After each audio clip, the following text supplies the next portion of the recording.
All right, it is 6:32, so I will open the Oregon School District meeting, Oregon School District Board of Education meeting. It is Monday, August 12th, 2024. We are here in the OSD Innovation Center. Katie, could you please call the roll? Ms. Bijak? Here. Dr. Bush? Present. Ms. Garrison? Yes. Dr. Lakuta?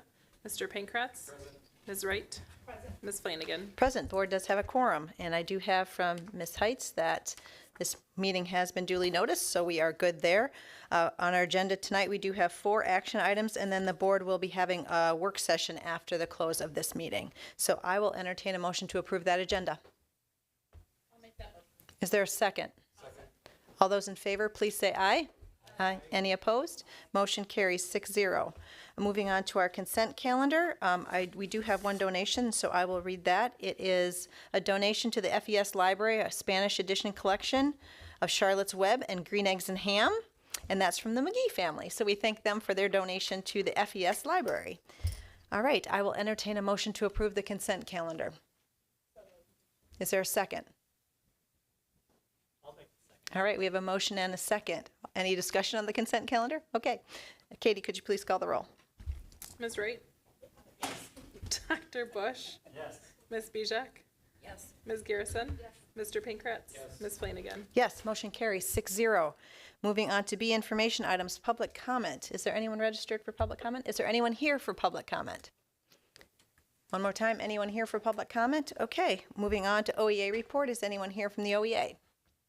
All right, moving on again to the student report. It's summer, so we do not have a student. So we are going to move right into C, action items. And the first action item is the approval of the September 23, 2024 annual meeting agenda. So I'm going to turn that over to Dr. Bergstrom.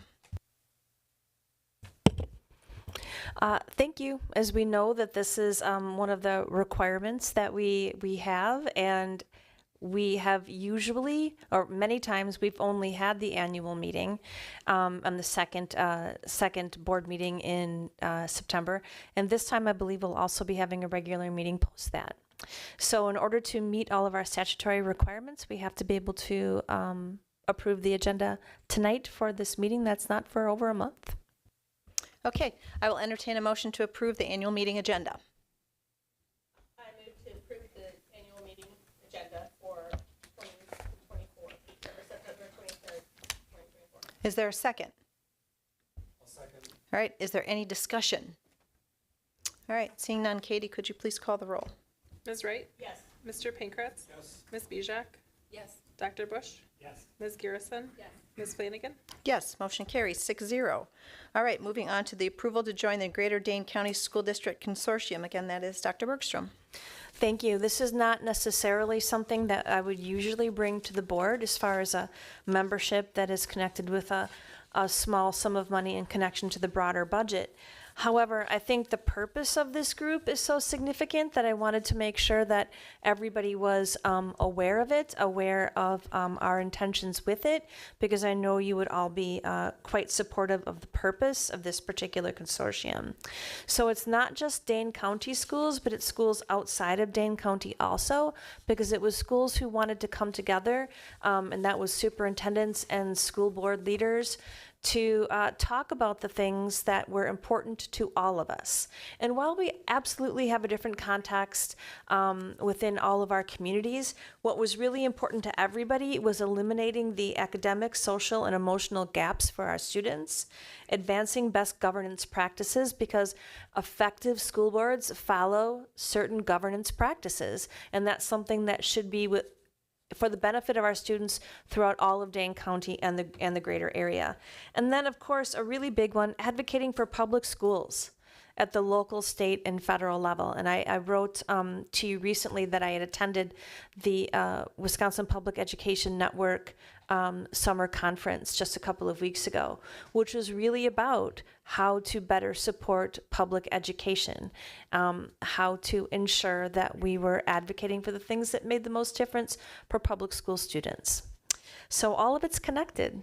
And tonight I would like your approval for the Oregon School District to join the Greater Dane County School District Consortium. Okay, I will entertain a motion. I'll make that motion. All right, we have a motion. Do we have a second? All right, we have a motion and a second. And the further discussion or questions? Go ahead, Leslie. I just want to say that, first of all, I think this is a wonderful idea, and you actually just made me think of a question because you said it wasn't just Dane County schools. Do you have an idea about how many schools are involved? Okay. I bet it's about 20 right now, and I'm saying that because I think there's about 18 that have like either in Dane County or touch Dane County, and we're slightly out of that. So I bet we're right in that range. Thank you. All right, any further discussion? Okay, hearing none, Katie, could you please call the roll? Ms. Garrison? Yes. Mr. Pankratz? Yes. Ms. Bijak? Yes. Dr. Bush? Yes. Ms. Wright? Yes. Ms. Flanagan? Yes, motion carries 6-0.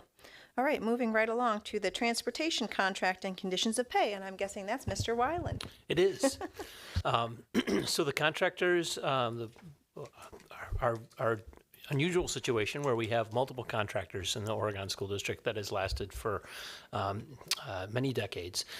Started meeting back in actually probably about May, working on this contract. So we've been working kind of diligently throughout the last several months and bring this to you for your consideration. The main factors are that it does have a 4.5% increase, similar to what we did with our employees in the district. There are several new provisions that we spent quite a bit of time kind of talking about, from just trying to make sure that our processes work as we wanted to, as well as clarifying some things that maybe over time people knew what they meant, but we wanted to add a little bit more information to them to make sure that they continue to be interpreted the way that we felt they should be. So with that being said, I'll take any questions that you may have. Do you want to go through some things that maybe are different or changed in here, Andy? Just so people have a sense of what's new or different? Sure, let me get to that. I was just pulling it up and I hadn't quite gotten to it. You got it, perfect, thank you. So just kind of jumping through here, one of the things that we changed a little bit was the age of equipment. We did give a little bit more flexibility to the contractors to have a little bit older of equipment before it goes to a different pay schedule. The intent is that we would always have the ability to say that your bus doesn't meet our standard. We actually have a process in place where we would look at the buses at the beginning of the year when they're inspected by the State Patrol, but basically giving them a little bit more flexibility because quite honestly, over the last several years, being able to secure buses has become more difficult, the equipment issues. Some of what we're hearing is that the electric buses that are coming, and we're actually on the page to get one, are actually taking some of the manufacturers' capacity and moving it to that direction rather than to the conventional style buses. So because of that, we're giving them a little bit more flexibility to hold on to the buses as long as they're in good condition. So that was kind of point 101, clarifying that. The rates in there have always been in there, as well as 1.02. Just continuing on, you see the rates changing. That's throughout. That relates to that 4.5% increase that I was talking about before. Trip cancellation terms, we had a couple of situations where we were canceling trips kind of at the last minute, and the contractors felt like that was no fair. They've hired somebody to take the trip, and then all of a sudden we're like, yeah, we don't need the bus anymore. So this was to basically deal with those issues, as well as the bus cleaning fee. We're not after like a wrapper or two. We're after like it's going to take us an hour to clean it type of thing, and so we put that into place as well. So you can get a feel here that this is really a kind of give and take that we're going between our concerns between everybody. We talked a little bit about how we're going to distribute these, the different tasks that are out there in 4.06 and put a little bit more clarifying in that. And then from the district's perspective, training was a major focus for us. And so we've really put some structure to that and putting a lot of good planning into how we're going to work through some training issues. There's more requirements that have been put on us to provide, or on the contractors, and so we're trying to figure out a way to help them make sure that they are getting the required training to all the drivers. So you can kind of get a feel for some dates that we've put in here that will pay the drivers, not the contractors, but the drivers, so the people that they have to pay a certain amount of money in 5.02, as well as, if we would cancel the training, what would happen there, and basically having some accountability things to make sure that the contractors are there, or that they get the training eventually one way or another. And we talked about some virtual options that we might have for a training or two. Insurances, we increased the amount of insurance that the contractors need for this next year.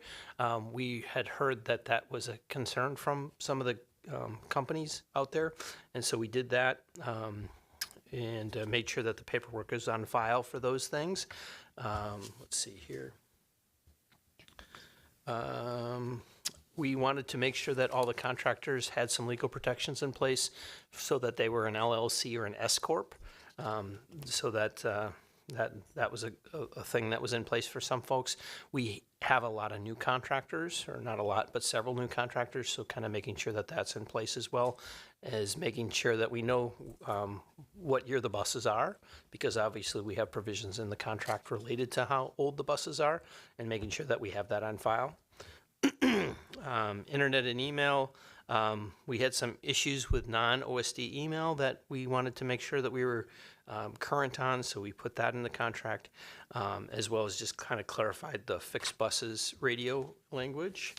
Kind of going through this real quick. Tablets and cameras. Cameras was a new provision that we put in there for this this contract year, as we are implementing cameras. We have that in 2 of our buses currently, and we have it on order for the rest of our fleet, except for maybe 1 or 2 spares that we wouldn't have the cameras on because they wouldn't be used very often. But that should be installed probably sometime in October is our plans. End of September to October, we should have those running. And then some just clarifying, basically making, the intent is the same in 12.03 related to the number of days, but making it a little easier for everybody to understand what is said there. And then also some kind of accountability things to make sure that things, as we try to collect this information and as information kind of goes back and forth between the contractors, to make sure that we are real clear with what we need, and that if we don't get what we need, then that there's some provisions that we can put in place for that. And that's in 15.0. So with that, are there any questions? All right, so since this is a pretty significant contract, we'll open it up for clarifying questions for Andy first. Go ahead, Troy, we'll start with you. Yeah, so I see that this is labeled Appendix A. What does the actual contract look like? I mean, has this been a change from past years? So the intent is that, yes, there, and we probably should have included that there's a contract that just basically goes with the conditions of pay that references it. For the most part, the contract is boilerplate type of thing and references this as well as board policy, and maybe Gina can help me with other things that would be in that contract. That's pretty much it. Okay. So this is the conditions of pay. Now we have the intent that some of these things in here might not feel contractual. So our intent is to take out some of those things and put them into more of a transportation manual over this next year, and make this a little bit more clear cut and combine that with the contract so that it's all in one place. So that's our hope in the future. I guess I'm just confused about what's missed. Like, I don't know what's in the contract, so I'm not sure. The contract just simply references this document and talks about a couple different provisions.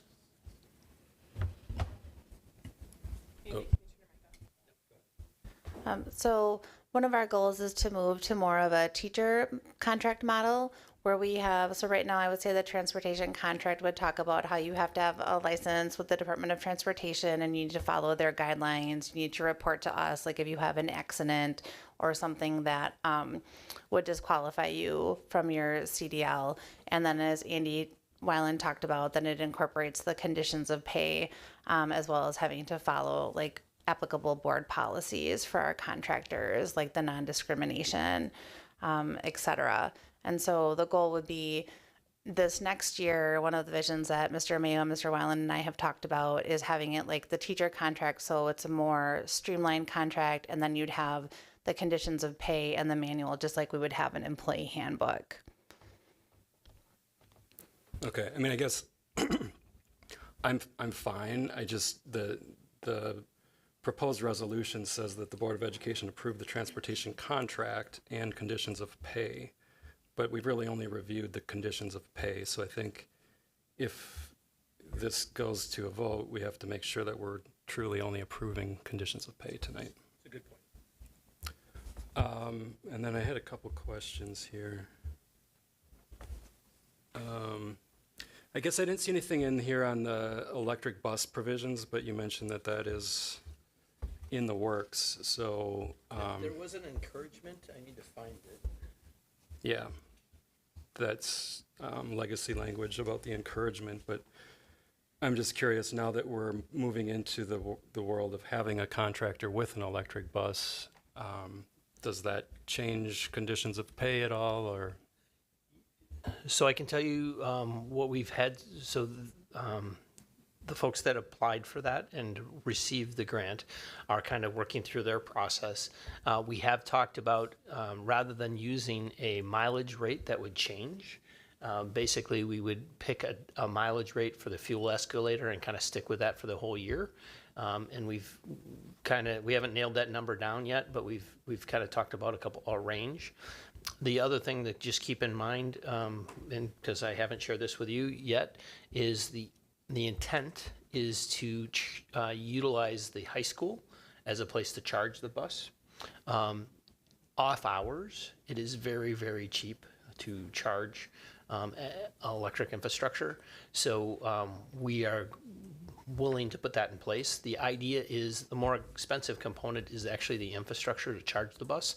And the intent of putting it here was that we would then provide the infrastructure for other school districts when they're taking athletic trips and those types of things. We would have the equipment here that they would be able to charge to get home. Hoping that us taking a leadership position in that other districts would do something similar.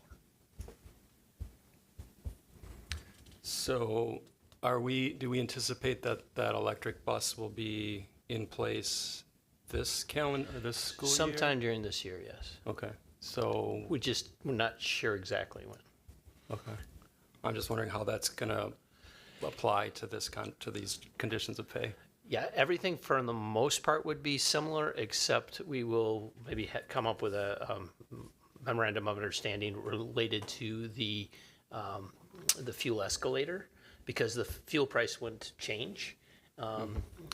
Basically, we would just pick a number. I think we were talking about $2 or something like that we would kind of peg that at, and then it would just stay the same, since basically they're getting the electricity from us. Okay, that's all I had. Additional questions? Go ahead, Leslie.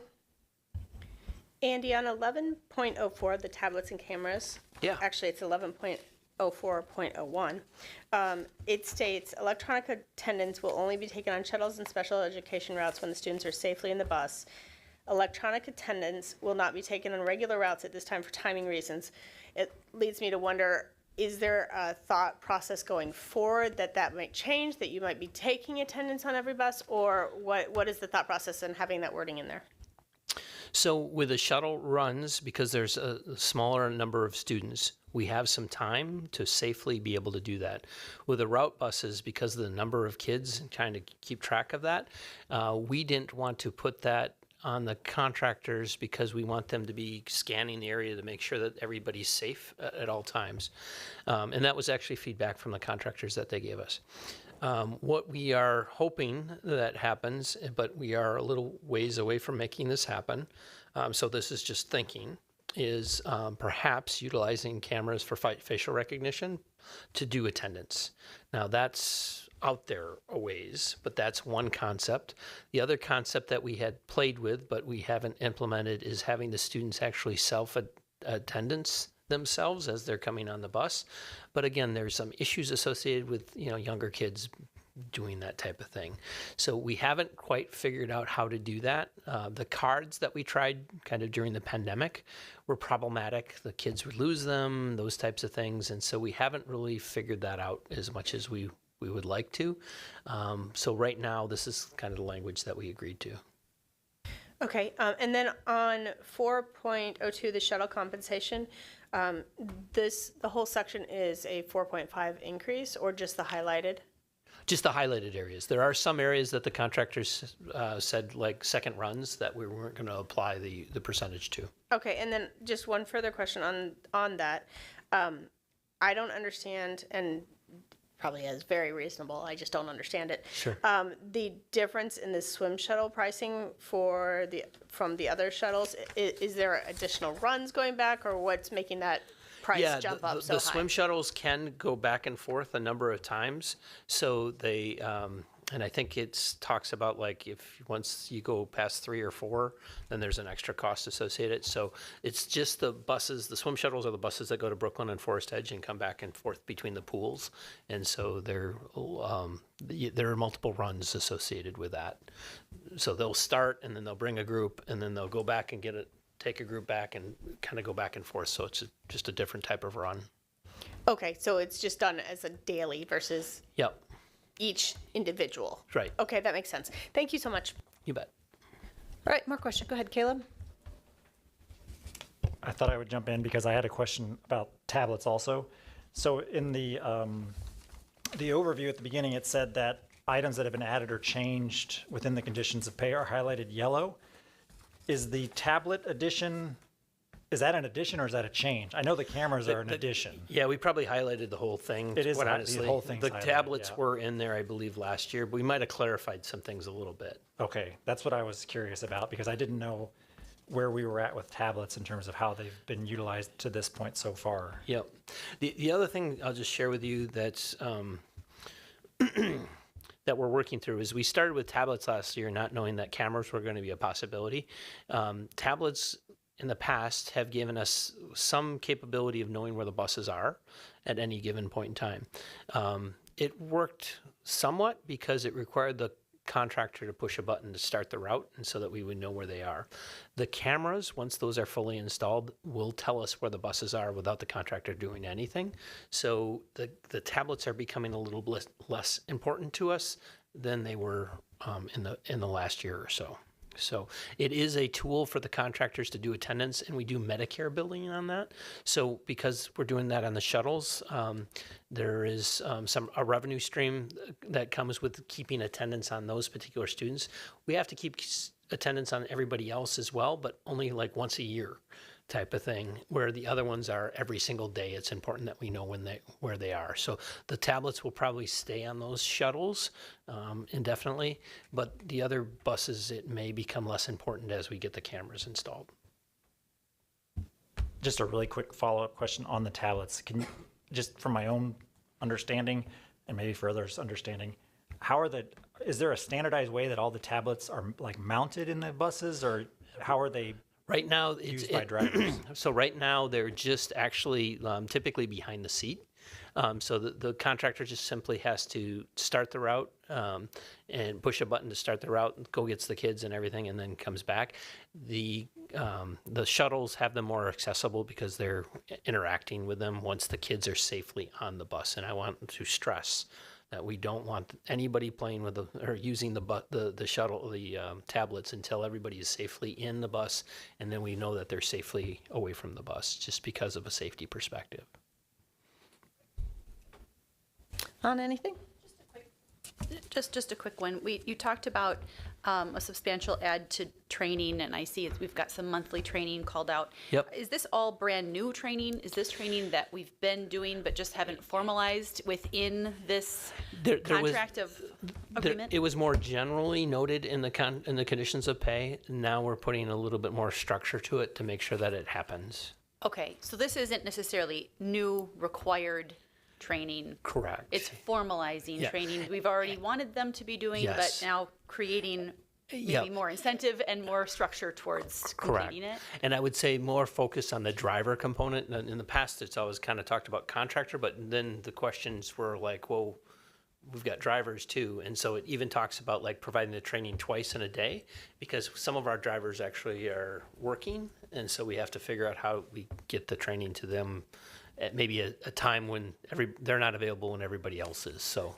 And so I guess to that point, on the scheduling piece, I see that we do call out that virtual meeting attendance is available. They have to receive prior approval, and it's only allowed one time per school year. Right. Can you speak to that a little bit, just as far as, is that a limiting factor for some of this? Or what was the rationale on, I guess, honing in on one time a year Sure. versus being a little bit more flexible on that based on the situation? Yeah, I think the ability to ask questions and interact with the folks is really important, and having them in a group where they can hear the questions associated with everybody. If it works, we might open it again, but the question came up, hey, could we do maybe one type of thing? And so we were like, okay, let's put some limits on it. We'll try it out at some point during this year probably.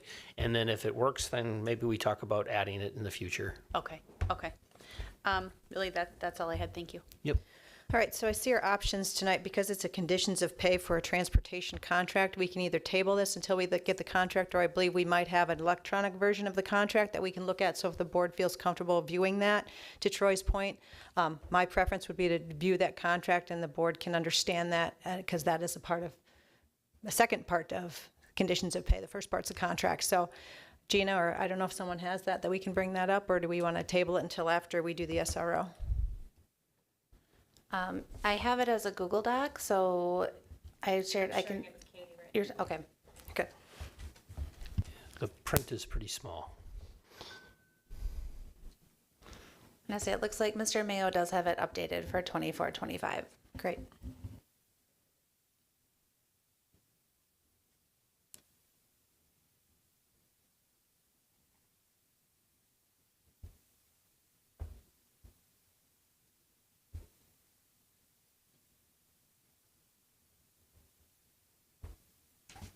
Can I just ask a quick question? Absolutely. And not to say that I don't want us to agree to review the contract and act on it, but if there's nothing changing in the contract, could we have the motion be just the conditions of pay as the attachment to the contract? Or legally, do we as a board need to approve the contract and the conditions of pay? Just a general question. I would feel much more comfortable if you approved the contract as well as the conditions of pay, even though I don't believe the contract has changed from the one the board approved last year, but I need to look at it more closely, which I'll do right now.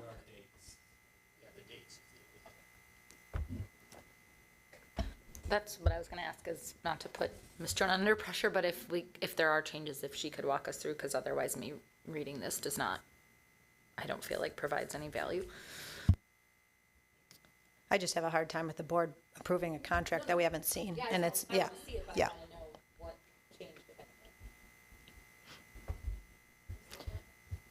Go ahead.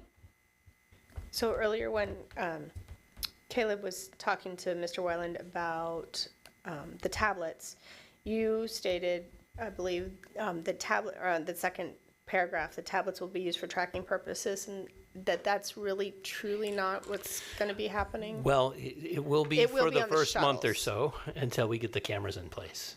Okay, so is there a reason that we're putting in a contract for an entire year, but then we're not really going to adhere to the conditions? Well, just because at the beginning of the year, we're going to be using it until the cameras are in place. So for the next month or two, so we just we'll just leave it in there, and then we'll have that ability with the camera system.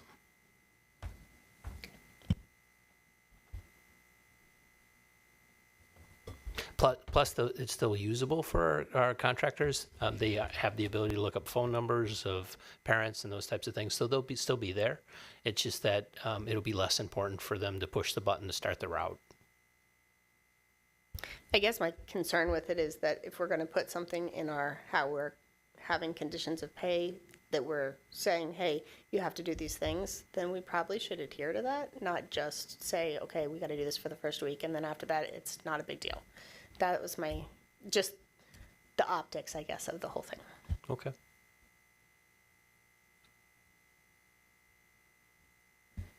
Gina, any comments or concerns? Just in looking at last year's and looking at this year's, I don't see any noticeable changes. And I did try to contact Mr. Mayo to see if there. Oh, Mr. Mayo. I did not see you back there. So, are there any substantive changes to the 24-25 contract? So he's saying no, Okay, and I don't see any on first blush. okay. Any further clarifying questions regarding the contract or the conditions of pay? All right, hearing none, I'll entertain a motion.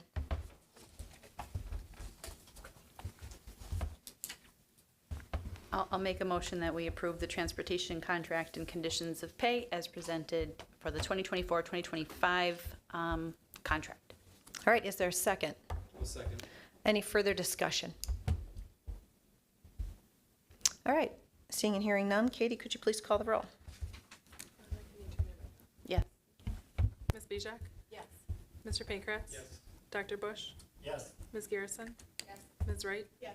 Ms. Flanagan? Yes, motion carries 6-0. Thanks, Andy. All right, moving on to 2024-2025 School Resource Officer Agreement. I believe that's Dr. Bergstrom and Ms. Jonan. Thank you. We are very excited because it's been, there's been a lot of discussion related to changes that are in this SRO agreement. And I think the fact that we're bringing it to you today, just really is a testament to the positive, productive relationship between the Village of Oregon and the Oregon Police Department and the Oregon School District. We were able to come to an agreement on several changes that Ms. Jonan will walk you through.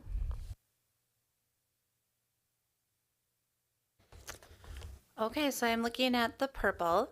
As Dr. Bergstrom mentioned, in the agreement itself, there is a paragraph that talks about that the parties will engage in joint strategic planning regarding the SRO goals and reports. And so what we do, we have a smaller committee with Ms. Flanagan and Dr. Lakuta where we meet with the village and we go through the data from the prior school year as well as any proposed changes to the agreement. And so what you see in front of you is the product of those conversations. And so in terms of one of the changes that the committee talked about, and I will back up and say that we are very happy and excited for Officer Shui, who is now Sergeant Shui, I believe. I have to get his title correct. And so we will have a new SRO officer for this school year. And so that also was a part of our thinking and planning as we went into this agreement. So one thing that you will notice in the agreement is that we are proposing, and this is a joint recommendation between the subcommittee of the village and the subcommittee of the board, that it be a 2-year agreement. And so we will continue to look at the data annually. But in terms of the actual language of the agreement, I think that's one thing that, as a representative of the district, that we are particularly proud of because it's been, almost a 7-year process with our community to have our templates. So I would say we feel really good about the language in the agreement and feel comfortable recommending to you a 2-year agreement, but knowing that the data will be reviewed annually by Dr. Bergstrom and myself. And so just looking through the agreement, one of the things that you'll see right away in paragraph 3, and that is an appendix to this agreement, is the strategic planning and goals for the 24-25 school year. And so if you just want to flip to the back to the appendix, that in terms of for the next 2 years, we really have 4 areas of focus that we want to do with our new SRO. One, as always, is that we want to continue to maintain a safe school environment, build trust, provide mentorship, and function as an educational resource for our student. So if you remember, the national model is really a triad model where the SRO is one of those trusted adults that students have, and then the law enforcement piece is just a small component of that. So we really focus on that mentorship and the building relationships with our students. And so we really want to take every opportunity for the SRO to engage with our students, to get to know them, to be visible and present during passing times, recess, lunch, anytime they can be available to make connections with students in an informal setting, as well as a more formal setting. Our SROs have served as at least a mentor to one student, and that's been a really great experience. So hoping that this SRO will continue that as well. Number 2, you will see there that in terms of the data that the past 4 years that we've gone from only 26% over the course of this program to now at least spending 66% of their time engaging in positive relationships with students. And that has been a big effort for the police department as well as the district. So we're really proud of that. Of course, number 3, we're always focused on school safety. And so this person would be a partner with us in participating in those behavioral threat assessment and management teams that we engage in. That is when if we have a student who makes a threat to our school community, we have a process that the DOJ guides us through, and Dr. Shannon Anderson has been a pivotal part of that training and that process. So we look for our SRO to train right along with our staff in doing that and be a part of the team, as well as collaborating with Dawn Goltz, who's our new safety coordinator, in terms of those tabletops and other safety drills that we have to do. And then as always, we're seeking feedback from our community about the program. So you'll see there in number 4, when we surveyed our families and our staff and students about the importance of the SRO, you will see there that 89% of our families agreed it was important or extremely important for us to have an SRO. And we did want to see if there was a demographic difference in our families. So when we looked at that data, 89% of our families who had students who identified as white said yes, it was important or very important to have an SRO. And 86% of our families who had a student who identified as a student of a color agreed with that statement. For our students, 91% of our students said it was important or very important, and 87% of our staff. So, and we don't ask our students or staff for demographic information. That's why it's not broken down there. So the vast majority of our school community appreciates having that SRO. And so I appreciate the time that people spent in going over the agreement. And I'm happy to answer more questions about that. But going back to paragraph 4 on the agreement, one of the changes that we really talked a lot about is that our SRO uses a Google Calendar just as our staff do. And so we're asking the SRO to continue to maintain that, and that'll be a data point for me to examine in terms of how they are spending their time. And so another change you'll see in paragraph 5 is rather than reporting all the activities that the SRO is doing, that we really wanted to streamline that reporting process. But still keep that reporting process because that is data that I do look at every week to see, especially when the SRO is engaged in those law enforcement activities such as issuing tickets or referring something to the DA, that I do look at demographic data to make sure that we are being consistent in how we're handling issues and how the police department in terms of ticketing or DA referrals, if a student is white and committing similar conduct as a student of color, is the law enforcement action comparable. And so we do take that reporting very seriously. We know it is time for that SRO, but we feel that's a really important part of our process and our commitment to our students and our families. So that's a big change, is streamlining that reporting process, but I feel as though we are still going to get the data that we need from our SRO to determine our system. Another big change that you will see in here in paragraph 9 is that our law enforcement partners have asked for access to our cameras in our buildings as well as now on our buses if there was an active or imminent harm to our students or staff or school community. And so we do have a process for that where our law enforcement partners, we're recommending, will have access to a password that they can then use only in those circumstances where it will be an active or imminent threat. And so that is a change that we are recommending. It's something that the DOJ and the FBI do recommend as a safety tool, so that there's just more eyes on what's happening in the building or on the bus should there be an active threat. And then there's legal language around that and how that will work, because protecting the privacy of our students' education and their educational records is also a legal obligation that we have. So trying to balance both of those interests. So you'll see that language on paragraph 6. Additionally, in terms of paragraph 7, and you will see 13, we are asking more of our SRO from when the program started. So we do ask our SRO to be a partner with our staff in the mental health trainings that we do, in the equity trainings that we do, in the safety trainings that we do. We also ask our SRO to attend a week-long conference that is specifically for school resource officers, as well as to be present with us during some of our professional development that would relate to how they would interact with students. And so because we are asking more of the SRO, we felt it was appropriate to recommend that we pay for that additional time. Currently we pay for 700 hours of the SRO. And so what we're proposing is that we would pay, and that time is split 50-50. So we pay 700 and the village pays about 700. So we are recommending that we increase that to a total of 793 hours. And you'll see that in paragraph 15 as to how that is split out, as well as that we pay half of the equipment cost that the SRO has. The SRO does have a special vehicle that isn't a typical patrol car, and that's meant to have the students have a different experience. And so that is an equipment cost for them as well. So we are recommending that we split that cost. So it does increase our financial contribution, but we are asking more of that person.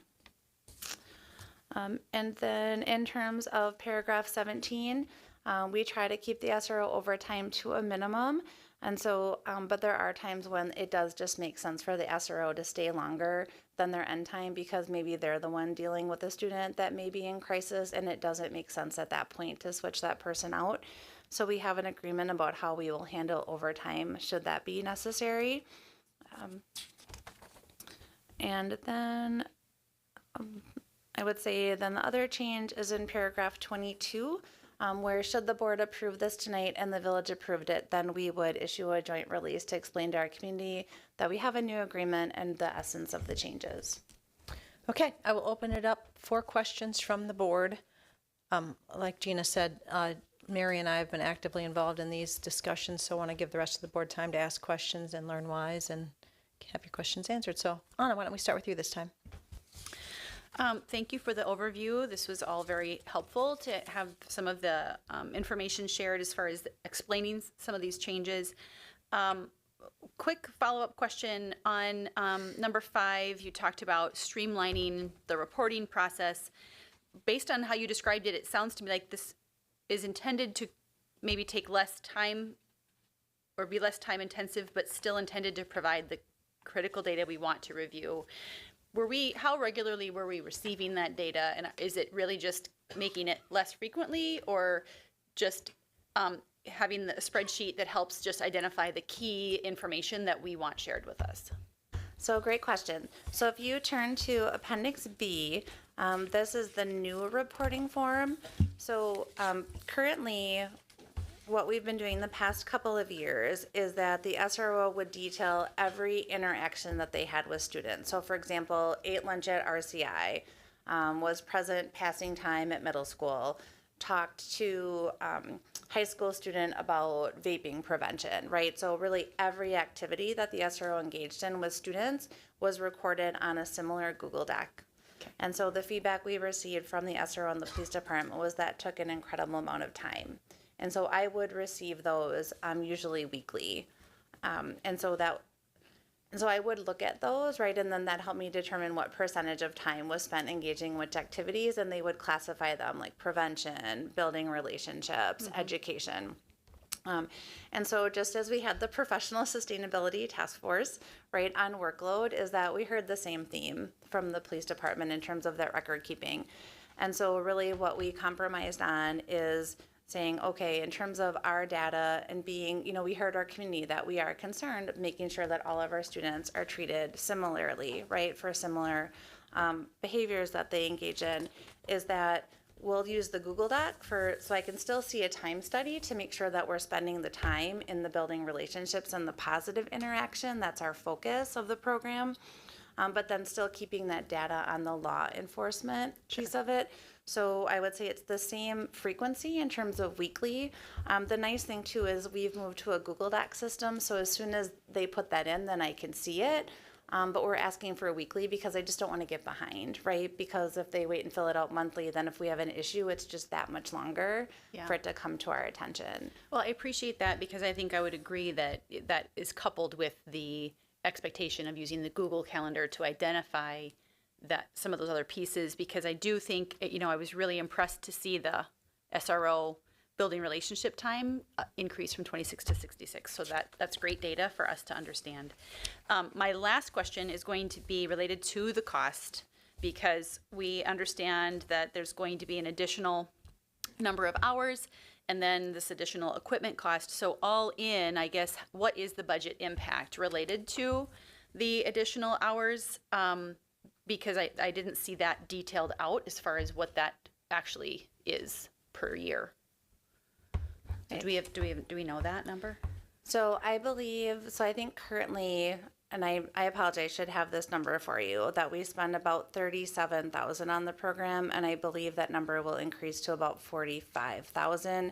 However, it is somewhat dependent on their collective bargaining agreement because we pay the wage rate, and so they bargain on a calendar year basis. So it's an estimate. So I'll just look to see if Mr. Weiland has any additional information in terms of the budget number we're holding. So it is an increase, and every increase is important. But I think it was approximately $7,000 to $10,000 estimated. Okay.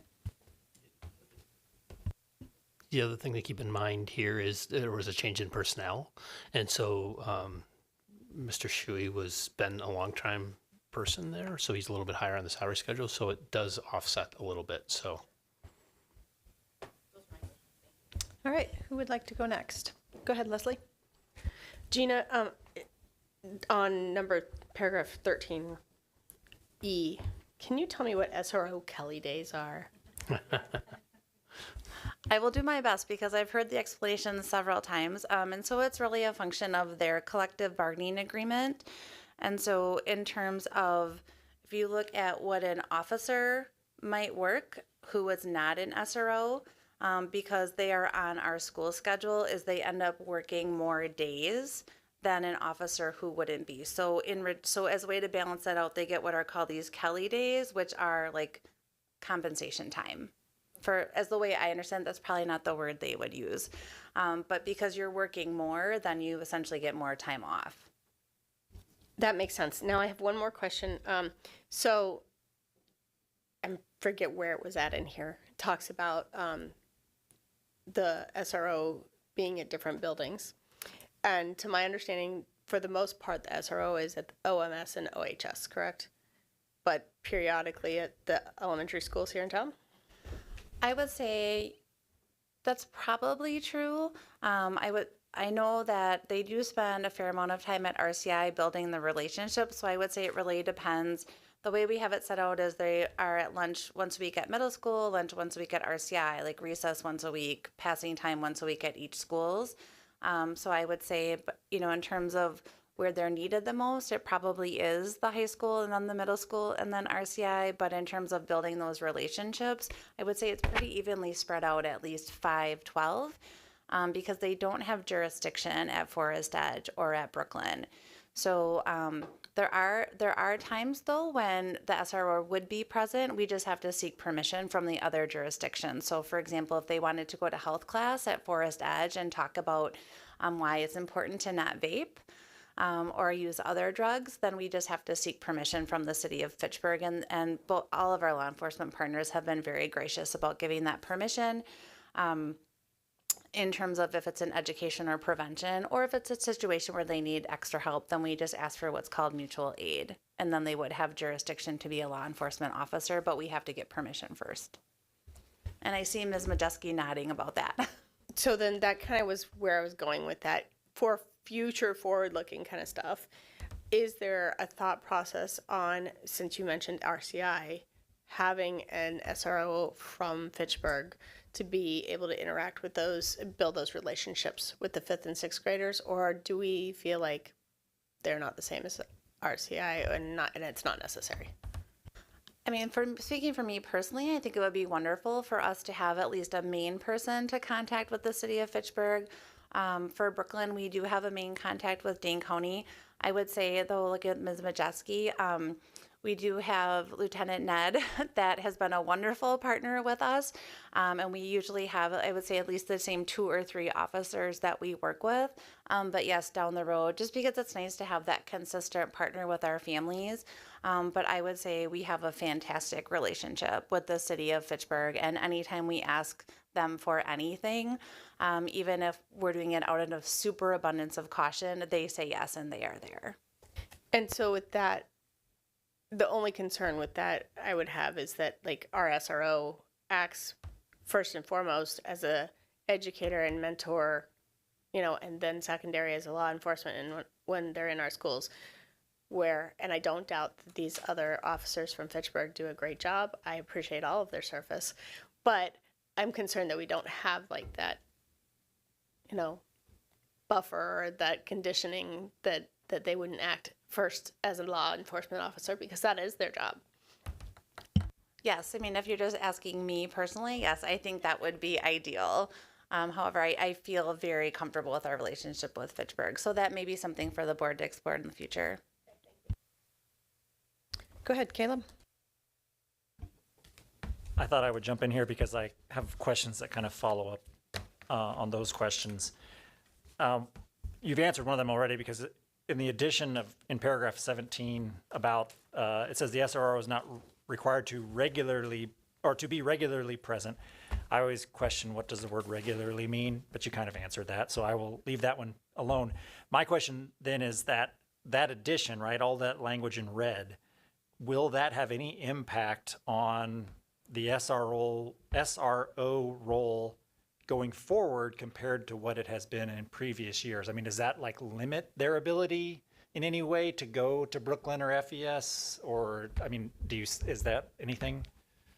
I don't see it as being different because we have to operate the same way now as if they are going in when they are on duty as a law enforcement officer, that we seek permission. And so the plan isn't to decrease those times, it's just to give more information to our community as to why they might not be there as much as they are at other schools in the village. Okay. And I totally understand. I mean, you know, the Village of Oregon doesn't have jurisdiction. I completely get it. I was just curious and wanted to follow up on that. I have another question that kind of relates to the policing aspect as well, I guess. And this has to do with the cameras and law enforcement's access to the cameras that are going to be on the buses. Are we talking about all of the cameras? Because if I remember correctly, and this came up in our earlier discussions, right? Some of the cameras on the buses, there will be an external 1 or 2 cameras, like rear facing, forward facing. So will that mean they have access to all of those cameras? And then does that mean that in terms of like imminent threat, we're talking about an imminent threat that is to the community or to just students on the bus or staff?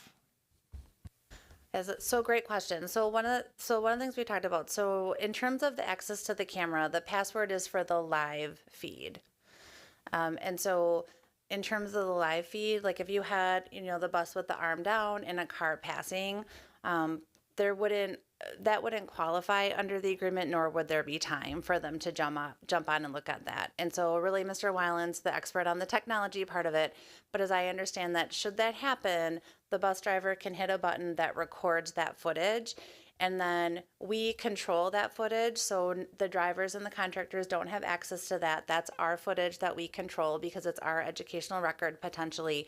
And so then that is something that if it were egregious, we could choose to share that with law enforcement because there is no right to privacy for a driver on the road to be passing a bus, particularly in that circumstance. So we would have that ability to share that with law enforcement. And so how we will do that is something we're going to have to work through this coming school year, and that's part of the pilot on the school buses. Or alternatively, the police can always subpoena those records from us as well, if they get citizens report and that we have those.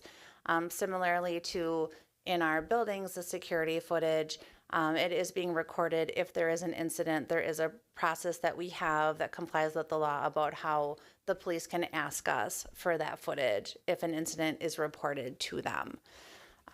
And so it would work the same way. The password is just for them to have the live feed. That would be an active situation. Did that answer your question? Yep. All right, any questions from this side of the room? Heather, go ahead. Caleb asked my question. The one thing I was going to say, Gina, is I don't know if it matters for making the motion, but I think August 19th, 2024 is what you want to say. Thank you. I'm bringing Mary and all of her copy. All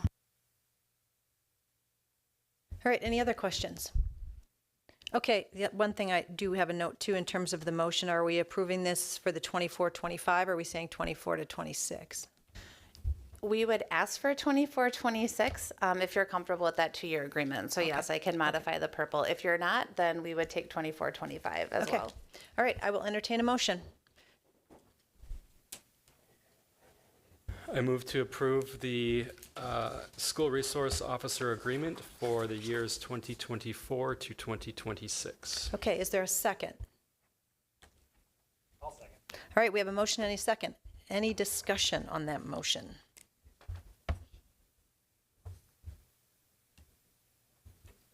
Oh, I'm sorry, I was writing something. Go ahead. So I am happy to approve this. However, I think that we should go for just 1 year this time based on the cameras being a test pilot and that wording in there to make sure that we're all on the same page with the camera portion of this agreement. Any further discussion? Okay, hearing none. Katie, could you please call the roll? Mr. Pankratz? Yes. Dr. Bush? Yes. Ms. Bijak? Yes. Ms. Garrison? Yes. Ms. Wright? No. Ms. Flanagan? Yes, motion carries 5-1. I just want to thank Dr. Bergstrom and Gina. The SRO agreement is always really important, and it's really detailed, and we're working with another governmental body, and so there's a lot of deliberation that happens. So thank you for putting in the time and working on this. It's always gets better the more conversations we have each year. So we should be proud of this agreement and the work that we do. Okay, done with action items. Moving on to E, discussion items, which are committee reports. Heather, Vision. Yes, our next Vision Committee meeting, sorry, I should have had that in front of me, is September,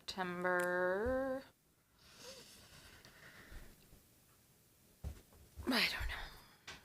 September something, I'll find it. Okay. I'm sure people will have that on their calendars. They'll be getting that information. And then Policy Committee, Mary is not here, so we'll punt on that. So moving to F, information items. And all of those are Dr. Bergstrom. Hey, I can do Vision now. It's All September. right, forget all that. Okay. September Heather, 18th. visioning. Yes, brand new information. September 18th is our next Vision Steering Committee meeting. And that is a regular cadence now, beginning with the school year on the third Wednesday of every month. Is that 5:15? That is at 5:15. All right. Moving on to policy. Anna. Yeah, our next meeting is scheduled for Wednesday, August 28th, 5:30 PM at the district meeting room. Okay, great. Thank you for that. Okay. Information items. Dr. Bergstrom.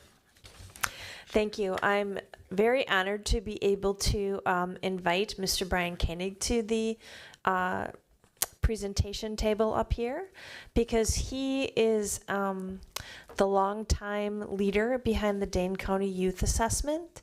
And we know that in this district we have highly valued the results of the assessment in order to see trends over time with how we need to support our students.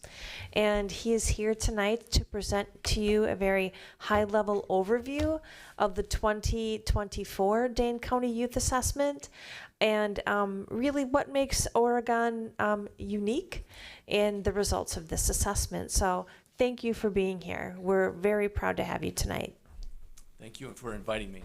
Is the microphone working okay? Mm-hmm. Can you hear me? Yes. I just want to start, and I guess Leslie, you'll work the slides. Actually, we're bringing you a clicker right now. Good. Thank you. Well, thanks for having me. And I'll just give you just general background of myself. I have been working on the Dane County Youth Assessment since 1998. The youth assessment is something that is unique to Dane County. There's the YRBS survey that's done nationally, and you probably have those results. But what's unique about Dane County is we do the survey is a community input survey. It's a custom design that's been done since 1980. So, and I was looking at this on this next slide. It says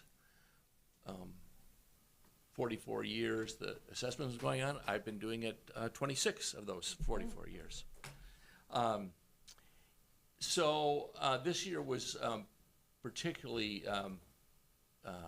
important because we often some of the schools don't have all their students take the survey, and we have to weigh the data and do things like that. But we had excellent participation, and particularly I want to thank Oregon for being always a participant in the survey, and I want to thank Amy Miller for always using, and Leslie for using this data.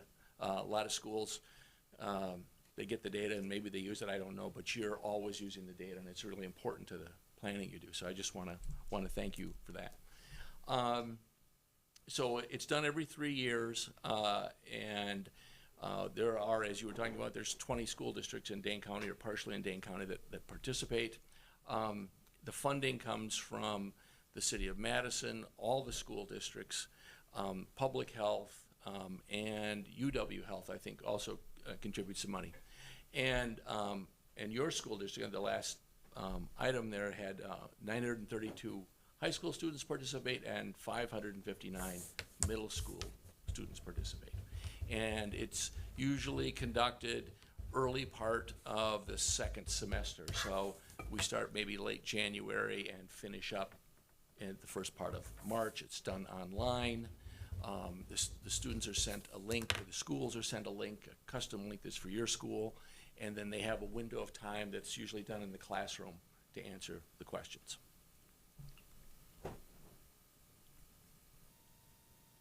So what are some of the things that, and this is for your school district, one of the things I should mention at the beginning is that every school district has some things that are going on differently, and there's different programs going on.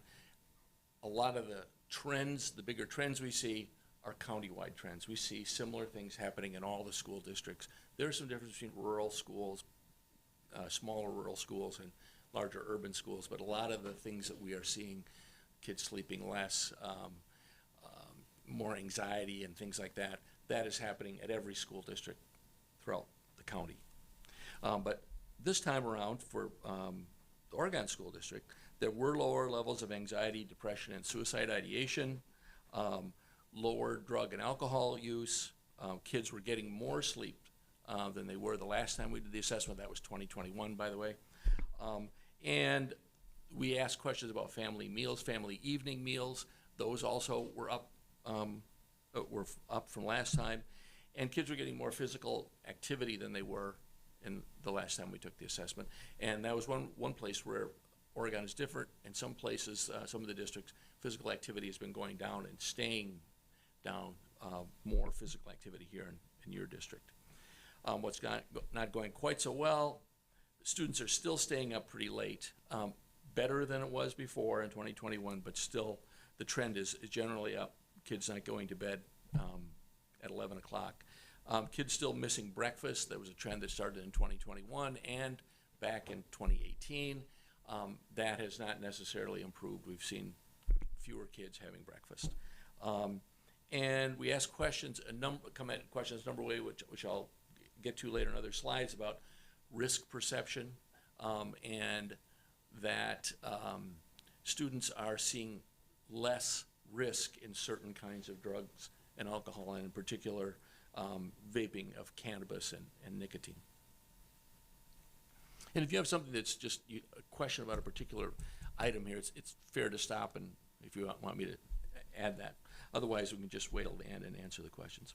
The first slide about some of the details is about, we asked questions about community involvement, strong agreement among students that working together we can make change. It's high in 2021 and also high in 2024. Little lower, and we like to compare these. We ask the same questions kind of in a set. Little lower sense of less agreement with my opinion makes a difference. Still, the majority of students say yes, down a little from 2021. We asked in the same set of questions, we ask about talking about racial injustice or inequality. 12% have talked with friends or family about racial inequality a lot. That was 32% in 2021. Different things going on in 2021 than there are now. 46% said a few times, and 42% said never. This is a question in particular that's quite different across school districts, and actually your percentage is a little higher than other districts. Okay. So a lot of numbers on this chart. This is one of the things that I'm always interested in particularly is sleep, because I feel like sleep tells us a lot about, we have questions about anxiety, and we have students' performance in school and things like that. And so we've been tracking sleep for at least four different iterations of the survey. But we also, this slide here also talks about exercise, nutrition, and sleep. How to look at these slides, if you can see that okay.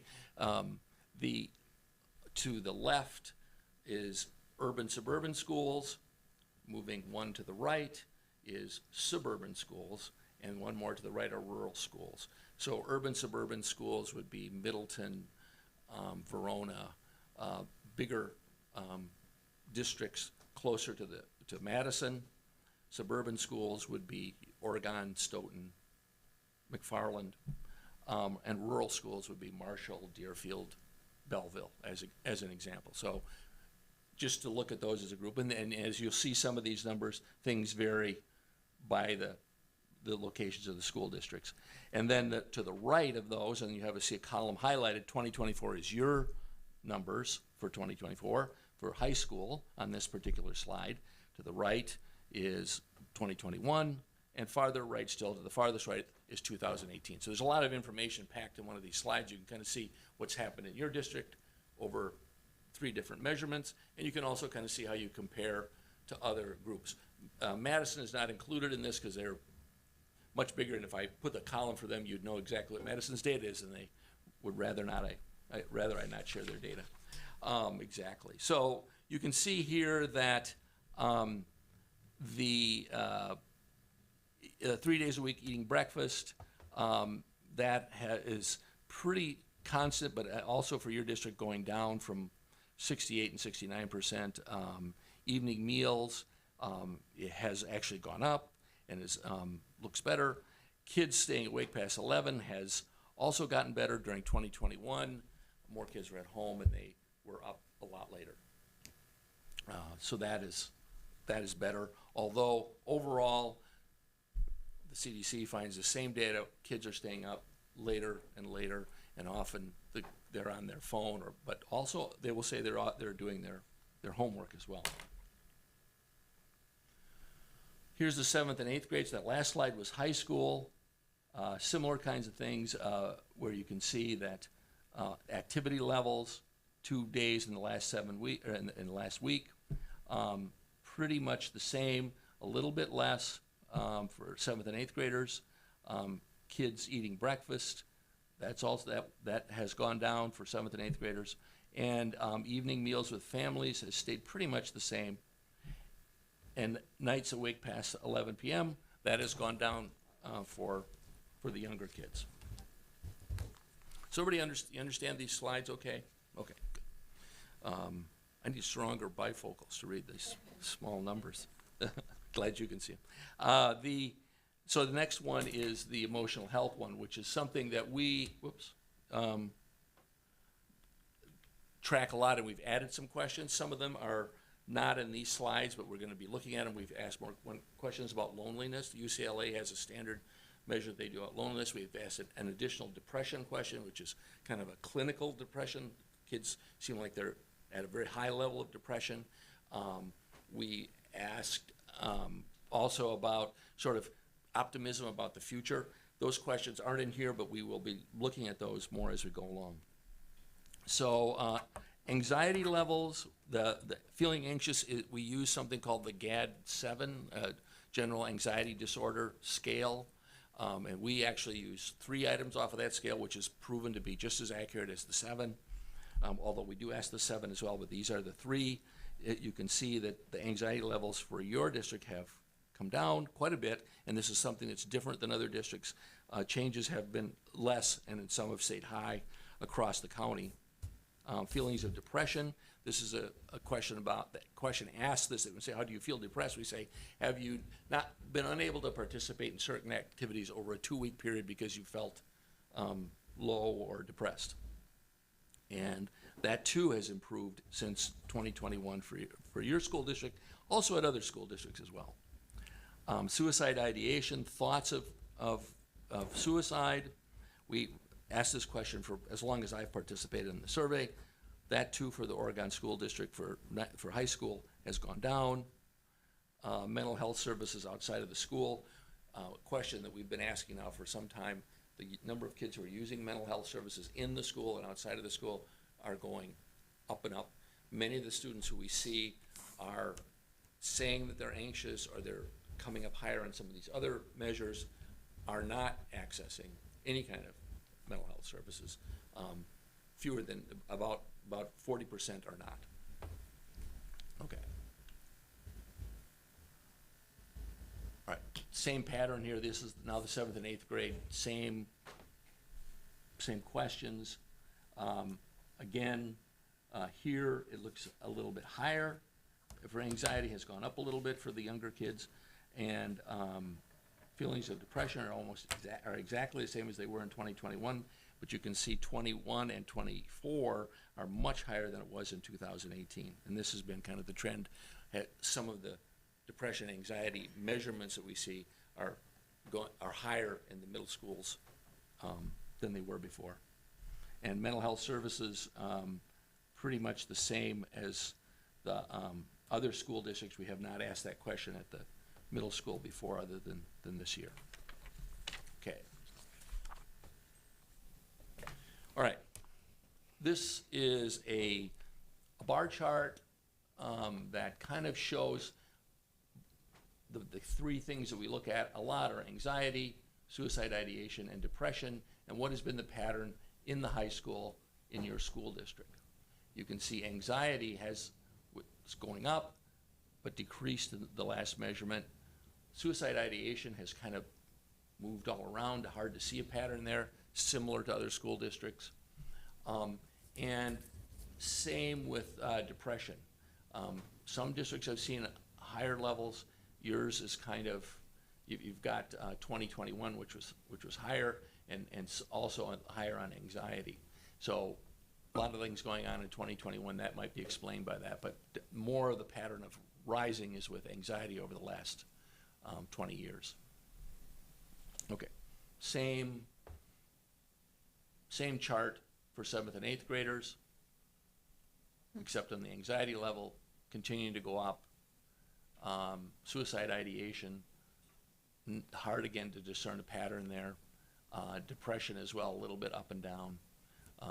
Still, if you go back to the very first measurement, the red bar to the left, we're at higher levels than we were in 2009 for suicide ideation and depression for middle school kids.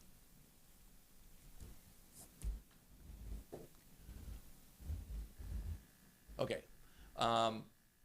We have tried to do a better job, try to keep abreast of things like, before it was just nicotine vaping, but now we know it's THC and nicotine that the kids are vaping. So we ask about both of those, and we also have questions about alcohol. We've asked this alcohol question again long before I started. You can see that these numbers have declined for high school kids who drank alcohol in the last 12 months. I think there's a slide in here about the trend over time, but if you go back to in the 80s, it's been a sharp drop in the number of high school kids who are using alcohol. Cannabis also, a lot of times I'll present this data to the kids. A lot of kids are often suspicious that this number is awful low because they think everybody's smoking pot, so we do a thing where everybody writes on a slip of paper, do you smoke pot? And we fold it up and put it in a hat or something, and the percentages are often the same, but they have the impression that everybody's smoking or using marijuana in some form. Anyway, so that has come down for high school.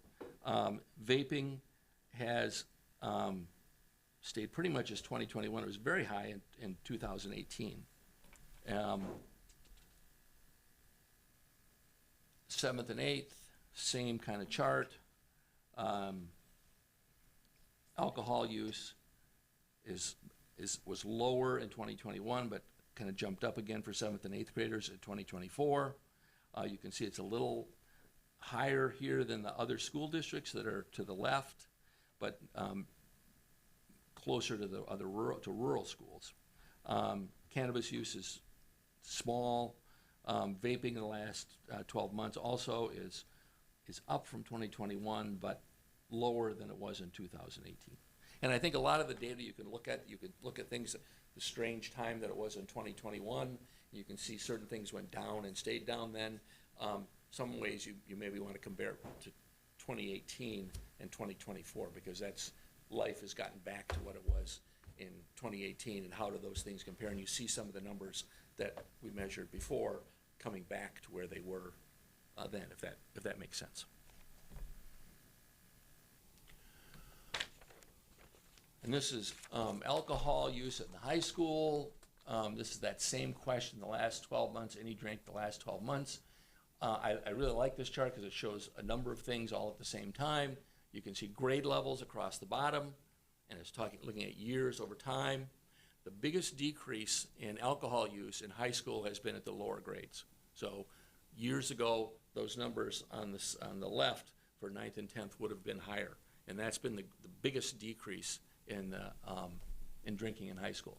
Still, you can see juniors, particularly at your high school, have really dropped off, and same with seniors, but still, most districts in the county, you're going to see higher levels of alcohol use with seniors in high school. And here's the same chart for 7th and 8th graders. You can see, again, historically, kind of high in 2009 and then dropping down lower for as we get to 2024.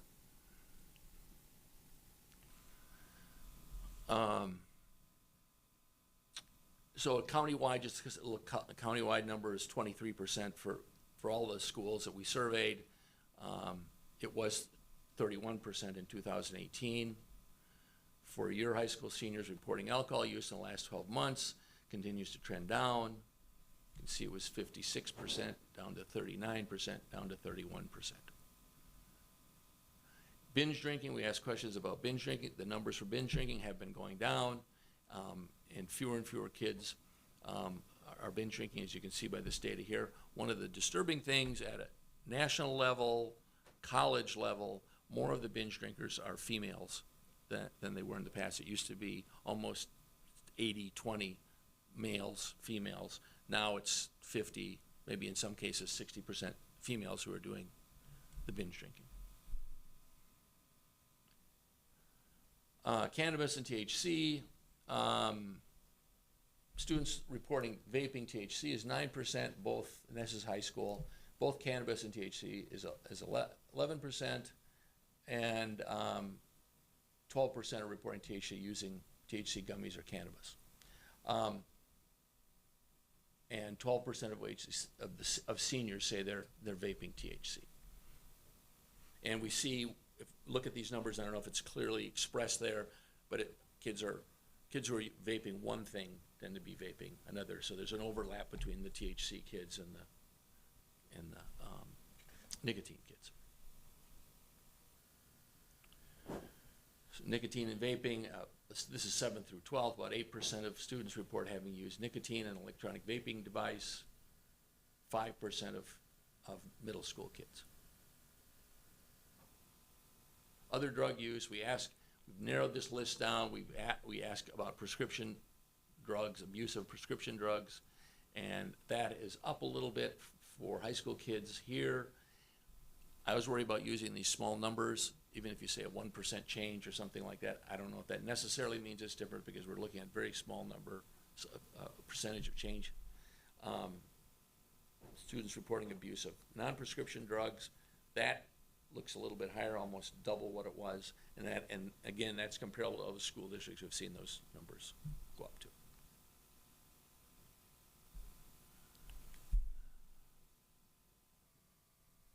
Okay, so here's the perception questions that I mentioned earlier. I won't read through all this. But we ask questions about what do your parents think and what do your friends think, and we ask the same exact question. So how much risk do they think how wrong do they think it would be to do this? And then we ask the students themselves, how much do people risk harming themselves physically and in other ways? And then we ask them questions about alcohol use, marijuana use, vaping, etc., to get an idea of their perceptions of risk. And then here's a little chart that looks at high school kids. So I just want to make sure, this chart shows the parents and the friends column are apples to apples. The students' risk question is a little bit different, so the percentages are going to be different. But you can see what things they feel like there's lower risk to the use of. So To the far right, students saying there's slight or no risk. You can see cannabis pops out pretty high there. Vaping THC is pretty high. Alcohol in some ways is the lower one. And friends and parents, you can see there's a big difference between what they think their friends think. And again, you can see what pops out there is that their friends don't think alcohol compared to their parents is risky. Same chart for 7th and 8th graders. Again, you can see the risk one over there, cannabis, alcohol, and vaping nicotine and vaping THC. You're looking at 30 to 40% of the kids say there's slight to no risk, which is pretty high. And when we went through, Amy and Leslie and I were going through this data, we thought this was pretty high. And for some reason, this is happening across the county. We've seen the perception of risk, lower perception of risk for certain kinds of drugs and cannabis and alcohol. On the perceptions of risk, that's not a new question on your survey then, or it is? Is not. It is not. So that's been going on for a while as It well. has been going up. Okay, thank you. Yep, yes. And strangely, up a lot this time. And we're trying to figure out what's going on. Same exact question. Here's the question over time. So you could see how that's changed. Slight or no risk, it's gone up. About the same for cannabis, I guess, is about the same. Gone up for vaping, nicotine, and THC. Cannabis has actually stayed the same, but heading in the wrong direction. We wish kids thought this behavior was risky. Similar kind of thing with alcohol for middle school kids. The numbers are up all the way across the board, much higher. We asked questions, we had a last, and again, I just want to mention, there are 138 questions on the survey. And again, I'm so grateful that you get kids to take this because the data is so important. One of the sections of questions we ask about is homework. And this is kind of a lot of small little stuff, but the point here is that we ask kids if they struggle with homework. And typically around 50% of kids say, yes, I agree, I do struggle with homework. It's amazingly, and if you ever have any, Amy and I were talking about this earlier, if you ever have any doubt about, are these kind of surveys accurate? Are we capturing the same thing? We ask 20 school districts on different days, kids across all grades, the same exact questions, and we get incredibly the same percentage of responses. Somewhere between 40 and 50% of kids are going to tell us they're struggling with homework.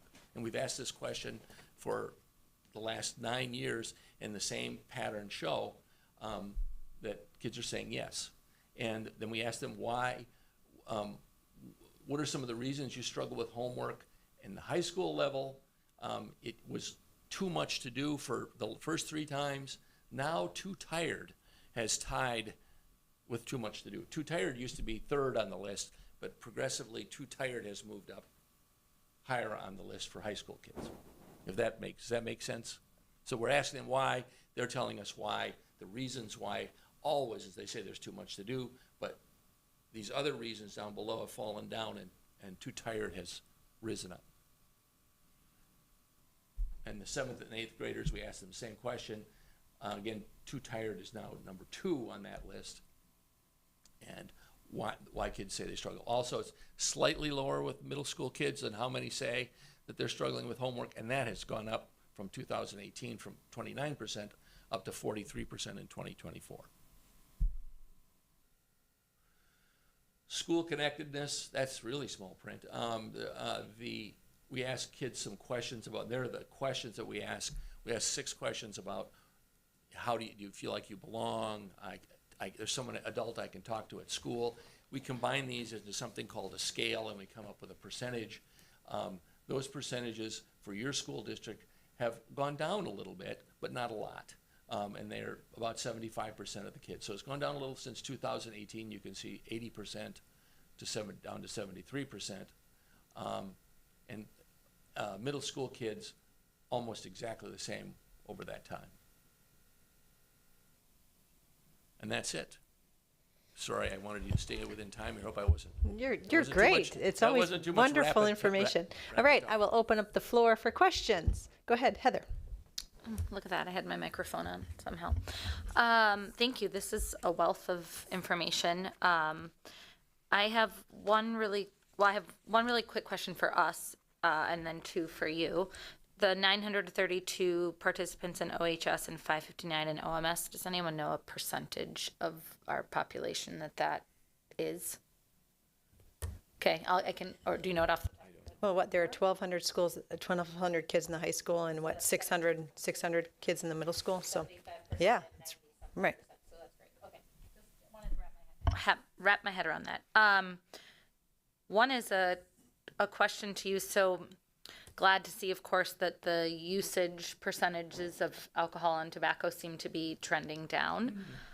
Obviously, the perceptions to risk are not going in the correct direction.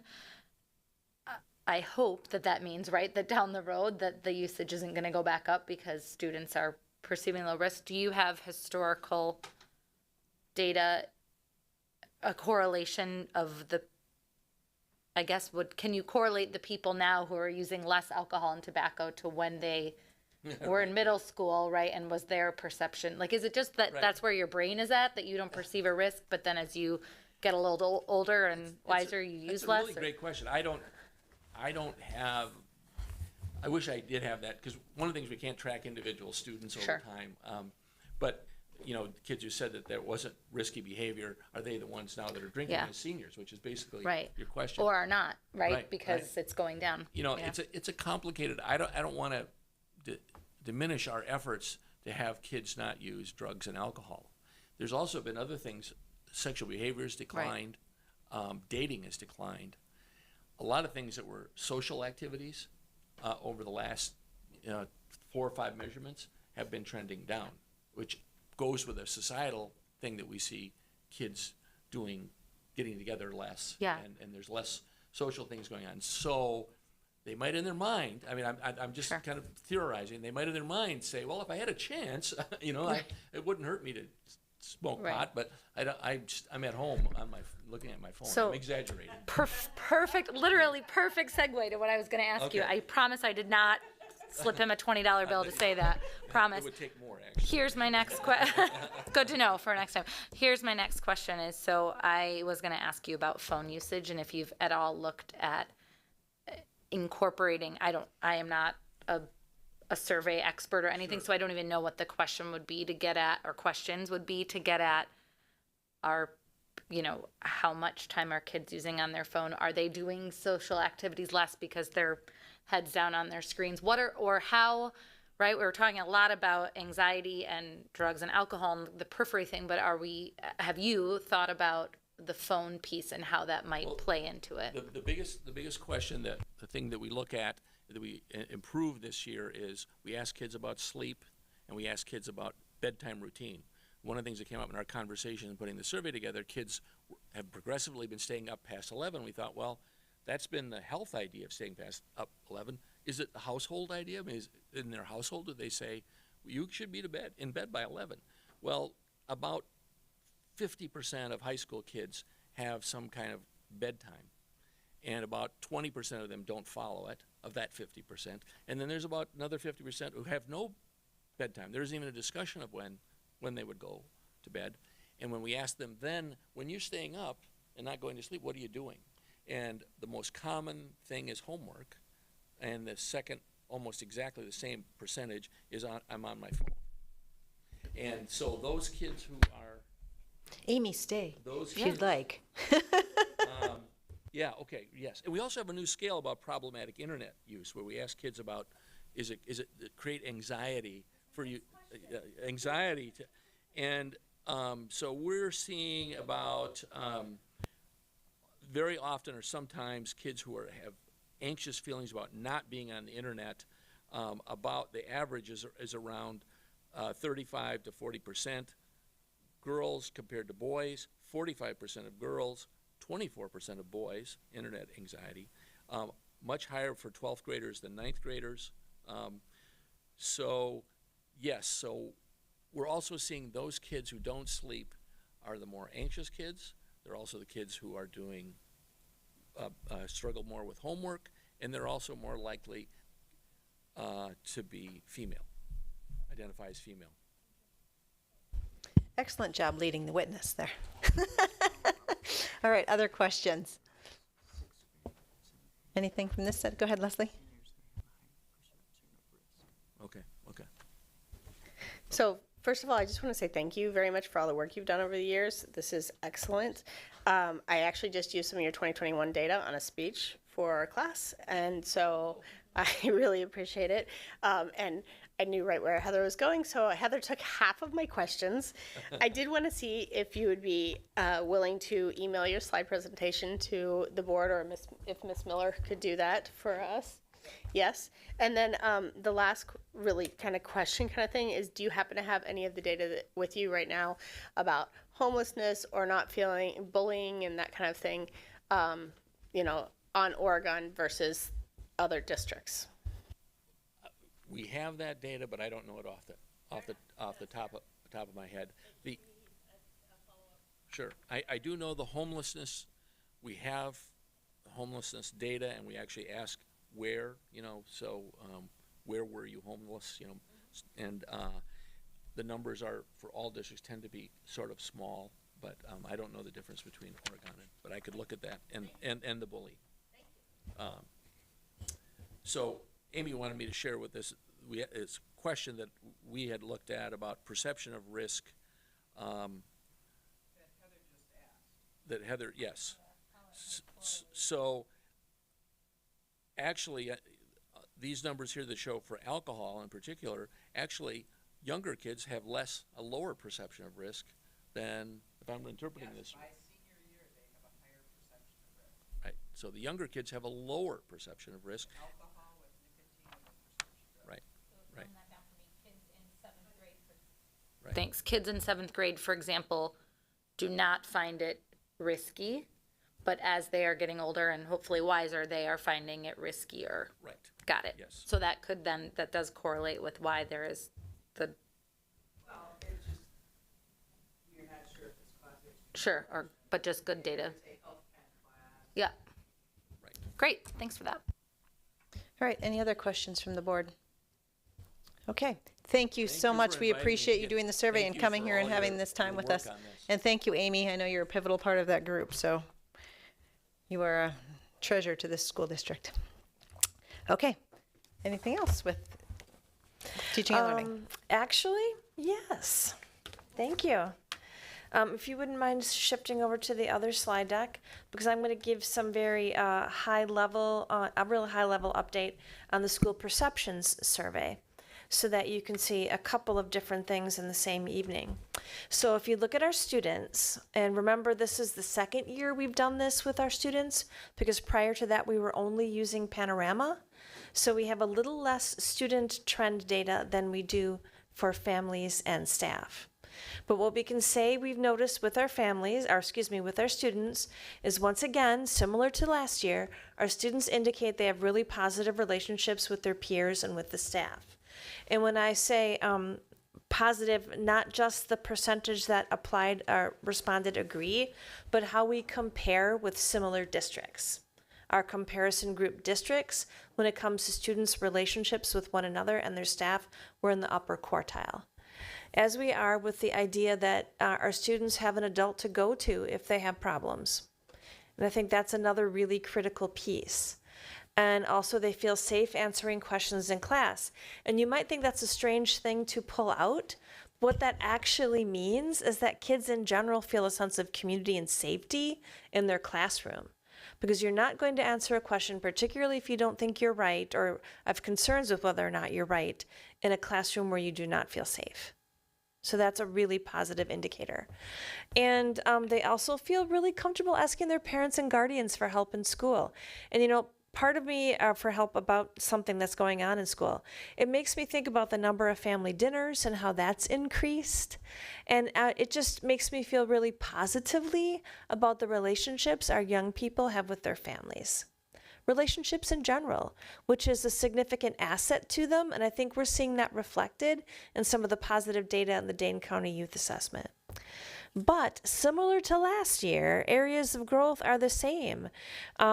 Students, have reported, I think we're not in the lowest quartile, but we're certainly not in the upper one, related to school is engaging and relevant, or my teachers find ways to make my learning fun. Those are the two where we definitely have some room for growth. And it's interesting because it's both questions that they're saying this, right? Now, we asked a new question this year, and that is, it's just for grades 7 through 11, and it's I can get help at school to support my mental health. And we had a really positive response to that particular one, too, where we had 83% of our students responded that they believe they could get help with their mental health at school. Now, I would like it to be 100. That's the goal. But the fact that it's 83% the first time we asked the question, I think that's a good baseline for us to work from. Now, the trying to change this screen with my computer. All right, the family one. Now, once again, we had a lot of areas that were in the green, which means the upper quartile for our comparison schools. Like the fact that our families feel welcome at our schools. They feel that their students are treated with dignity and respect. They indicated that they have at least one school staff member that they, as a family, can contact with questions and concerns. They feel their students can get help, and they're satisfied with their students' learning. These are all great things to be in the upper quartile. And there's a very high level of satisfaction with district communication. As a matter of fact, that's in the 99th percentile. Thank you, Ms. Mundinger. And then areas for growth, once again, it's similar to last year, although we did a little better with I know how to help my student. Its families indicate they want to have more involvement and want more opportunities for input. I think that's a really fair way for us to be able to grow. And then a new question for our families, very similar to what we asked the kids. I can get resources for my child's mental health if I need to. And I'm sorry, I can't see where that one is. But I will definitely report back on that because that is a strange one. Oh, no. Aha, I'm sorry, I just didn't highlight it ahead of time. That was 88%. That's, once again, a very good base to build upon. And then for staff, similar to the previous year, I think our highest score is that they have an understanding of district goals. And I think for all of us to be on the same page about what we are working toward, if that's our highest score, it's really a positive thing for our kids. They also had very high scores for communication from the district and their school. And wonderfully, they recognize the support of the school board and the community. Both scored in the upper quartile. Ways for growth, and we've talked about this, and we've made many steps to improve this, but finding ways to make the workload more manageable. Not only did it not improve, but it went down. So we know that this is an area of concern for our staff. And from the task force that was meant to address this particular issue, we have now hired for the school year building substitutes so that teachers are not covering for one another. Our hope is they're not covering for one another as often because that is a really big stress load during the school day. And we've also added an additional personal day in exchange or in lieu of a sick day. So we just moved the numbers a little bit. And now we're talking about some additional factors. So we're really working on this because it's important that our teachers feel like what we're asking them to do is reasonable. And now I'll stop for questions. Does anybody have any brief questions? I know we've got a district or a board work session to dive deeper in this, but any quick questions for Dr. Bergstrom at this point in time? Okay, move into superintendent's report. Well, now for the fun stuff, everybody. Okay, so some summer semester final moments. You see some kids stretching out here. This is Mr. Gasner's summer semester soccer class. They had a great time practicing skills, getting exercise. Saw that result in the survey, and connecting with friends. And this, what a wonderful group of young people, Wisconsin Junior All-Star Music Program. So congratulations to our Oregon School District music students, alumni, and staff who participated in the Wisconsin Junior All-Stars program in Hawaii this year. The group performed at the USS Missouri and the Kapiolani Park Bandstand.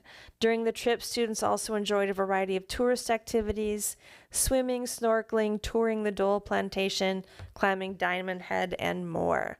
So congratulations to our students for being asked to be in such a fine program and being able to go. National Night Out. We have had a good time with this, and we have another one coming up this week. We've been visiting with our community members who attended National Night Out events in Oregon and Brooklyn. I believe the bigger picture you see here is our little group in Oregon last Thursday night. So we want to thank our amazing volunteers, Brenna and Micah, and we have more students coming on Thursday. They have been bracelet making experts, because what you see us doing there is we are helping kids pick their beads, making bracelets. We have some fancy devices to help us make them quickly. And because of my age and eyesight, I make the really big beads. And that's been my niche.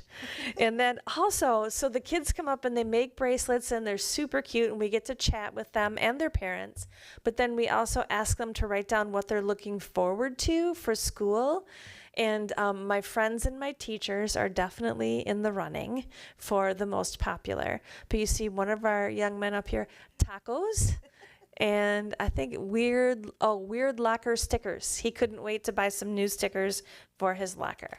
So the kids are having a great time, and we're having a great time interacting with them and listening to them talk about what sounds exciting at school next year, which is really just 2 days away or 2 weeks away. So look at this. Congratulations to the Oregon School District class of 2024 graduates, Catherine Pankratz and Caitlin Studebaker, who recently played in the Wisconsin Soccer Coaches Association Masonic High School Senior All-Star Girls Game at Bree Stevens Field, which is a fun field to play on. Catherine is headed to South Carolina to study biochemistry and pre-med, and Caitlin will attend UW La Crosse and will play soccer with the Eagles. We're very proud of you, and we love featuring our alumni, and the way to do it is simply send an email along with a photo to socialmedia@oregonsd.org. Oh, and this is a fun alumni one too. We recently received some really awesome photos of alumni having fun with the big orange chair. So members of the class of 1972 recently stopped by to reminisce and get some pictures. You can see the big one on the left and the one on the upper right. And then 4 friends from the class of 1981 all decided to celebrate their 60th birthdays together with the special photo you see down on the right. How cool is that, right? So we invite any member of the school community to send their photos in the big orange chair to socialmedia@oregonsd.org. We love seeing you connecting and having fun. And then we've had a couple of good podcasts recently, one on the fabulous Mamma Mia, Oregon Straw Hat Players production, and then one just recently with 4 freshmen and freshman families with some advice from some of our veterans. You see a senior and a sophomore there, and they were, it was Ellie and it was Kisa, Hans. Thank you, Hans. Boy, were they wonderful. And after the interview, they said that they would help us make bracelets at the Fitchburg National Night Out. So we're in great shape with that. They were really terrific. They gave very wise advice. So I know that our students aren't listening to our podcasts on a regular basis, but families, if you find a way to listen to it together and then talk about it, I think you'll have a really good conversation with your incoming freshmen. And that's it. All right, thank you. Okay, moving on to G, closing future agenda. Our next meeting is August 26th, and that will also be the night the district office comes in and presents results of goals from 23-24 and presents their goals for 24-25. So that should be a good meeting. And now we will move into checkout. Heather, anything? So teacher assignments were shared earlier this week, and because of the change in buildings from NKE to FES, my kids have yet to have the opportunity to have a teacher, the second one have the same teacher as the first. And so when I shared with the kiddos who their teachers were, my oldest son, who he had for third grade, now my youngest son will have, and it was super cute because he was like, yes, you're so lucky, she's the best teacher ever. And so it's just awesome that this is 3 years later, and he was just so excited for his brother to have not only have the same teacher, but a teacher who's amazing and still in the district. So yay for all the work that admin does in, recruiting, and yay for amazing teachers and all that we're doing for retention. And so just nice to have that consistency. So. Trey, Leslie, Caleb, Anna. Okay, we'll take about a 5-minute break and then we will go into the board work session. Thanks, everyone.